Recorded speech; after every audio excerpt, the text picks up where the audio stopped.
Hello, my name's Caiden. Welcome back to my YouTube channel. So I know it's been quite some time since I posted. That's normal. I don't think I need to explain to you guys why I don't post. I recently got a new binder. It's from GC2B. It's their Razorback binder. And I've noticed that there are some noticeable difference between the old binder I had, which is an Underworks binder that I've had for like 3 years now. So it was like overdue for me to get a new binder because they do wear with time. Thought it would be helpful for me to explain those differences to those people who are looking to get a binder. So this video is basically for anybody who wants to bind for any sort of reason, whether it be for dysphoria's sake or just general comfort. I'm going to be explaining the differences between my Underworks binder and a GC2B binder to see what might work best for you and my recommendations. I figure we'll start off with my GC2B binder. This is the new one. It's the Razorback. I believe it was $43, $48 with shipping, but there's codes you can use to get like $5 off, which is like 10%. I'll leave some, if I can find some, in the description. That is how flat it makes me. For reference, I do have a very small chest and I'm very thankful for that, and so I got small in this one. If you're the same size as me, reference, I've never put my chest and I don't plan on ever doing that because, you know. I do believe I am like either a 32B or like a 36A, something like that. I don't know, I don't wear bras anymore. For the back, it is a Razorback.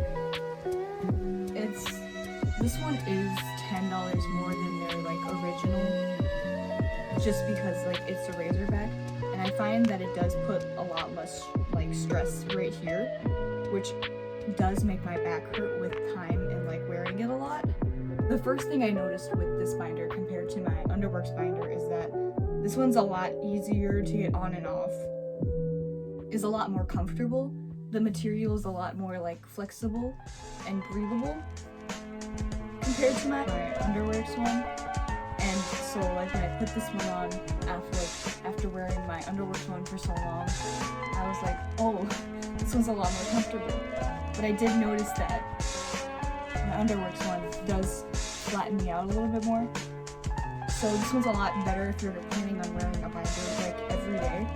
Other than that, I feel like the other con, other than it doesn't flatten me out as much as I want to, but I think it is okay like for every day because I don't wear like skin tight clothes, is just that of the price of that it is $48 with shipping to where I live. I'm not sure, I live in the United States if you want to reference that, and I believe my Underwear one was 33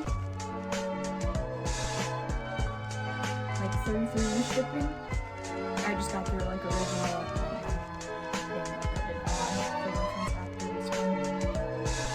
so it is a lot more costly, but I feel like I do get a lot of use out of it because it's more comfortable for everyday use. I'm going to put on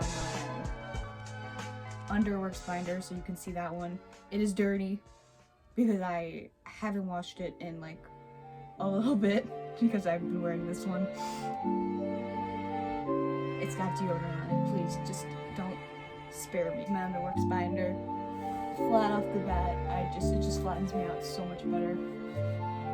I can try to do like a little comparison of the difference, but it does flatten me out a lot better than the GC2B one, but you can see that it doesn't have the Razorback, and so it is going to put stress on my shoulders, and with time that will make my back hurt. This one being a little less inexpensive, and then the reason that I did buy it is because I did watch other comparison videos, and I would suggest watching other ones other than this one, just to, because like, I don't know for most people, but for me, like dropping $30, $48, even $50 on something is a lot. I'm a very cheap individual. I don't like spending a lot of money. So I did get this one more because It was a little bit cheaper at the time when I bought it. And because I saw that it flattened people out more than the GC2B one. But what I didn't know was the comfort factor of this one. It doesn't have like a nice swimsuit material on it. It's kind of just like a rough.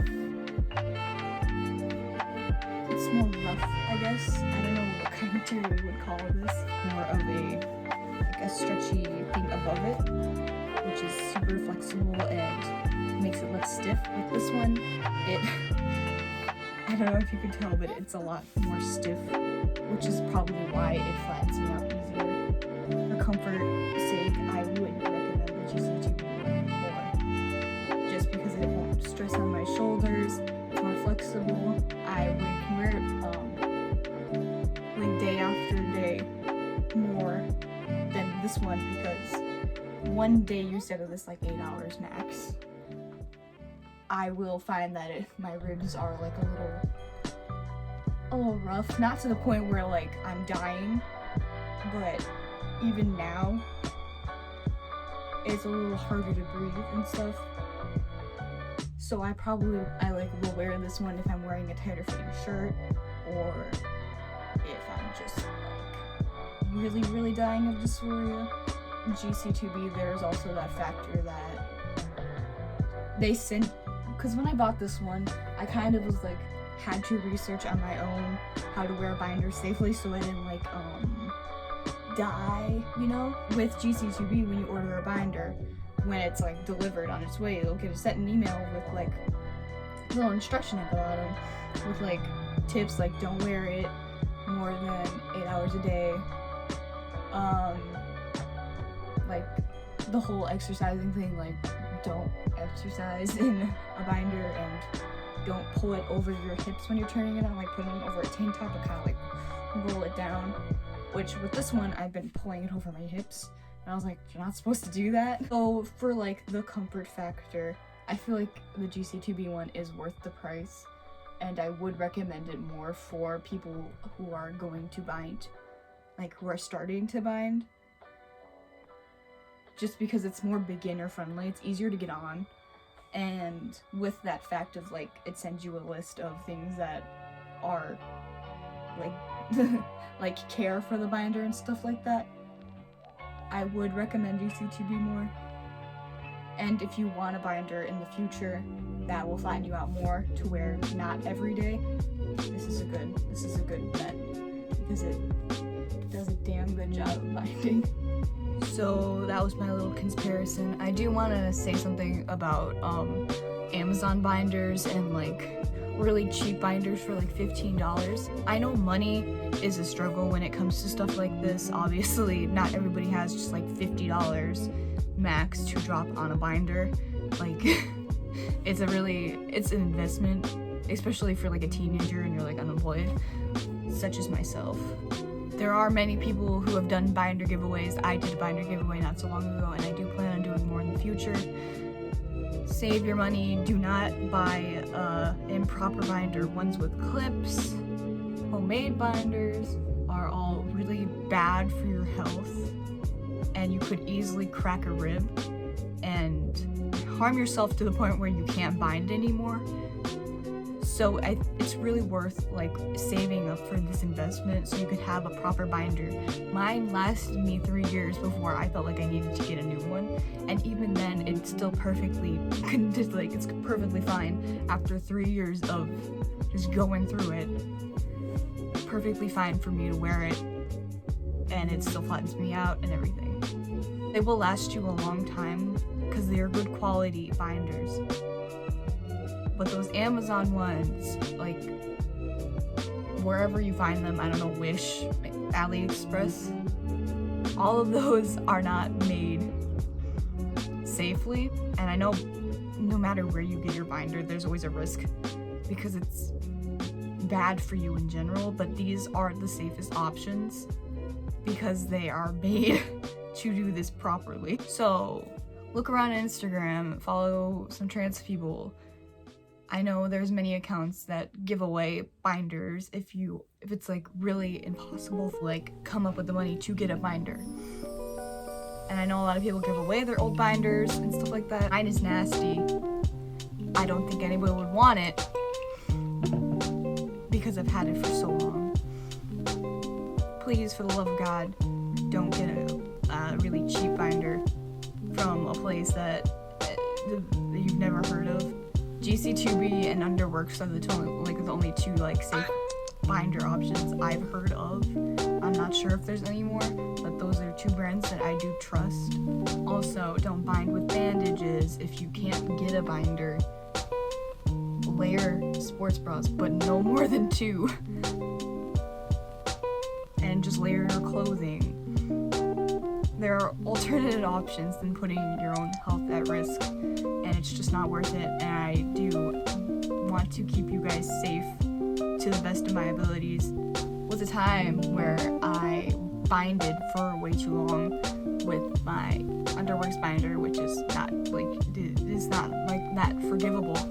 I think I wore it for like a max of 15 hours, 16, something like that, like way too long. I wore it, like I took it off for a couple hours, and then the next day I put it on, and it was just like a couple of days of continuous like wearing it because I was probably going through something. I can't remember exactly. And I couldn't wear it for like a couple months because my ribs just were so sore. I couldn't breathe properly. Like moving and sleeping, if I were like to jerk my thing, like my upper body, I would just feel piercing pain. So I stayed away from binding for like a couple of months to make sure that I was okay. I went to the doctors, they didn't see anything off, we were okay.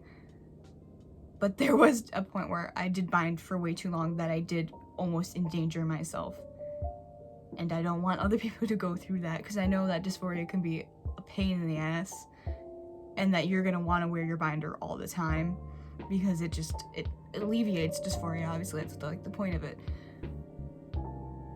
But you don't want, like, alleviating that dysphoria is not worth endangering your own health. Just take care of your body.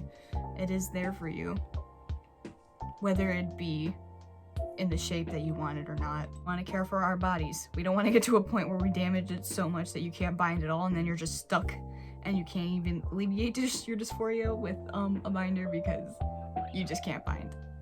Yeah. I hope this video was helpful. I know that I did a fuck ton of research before I bought a binder, and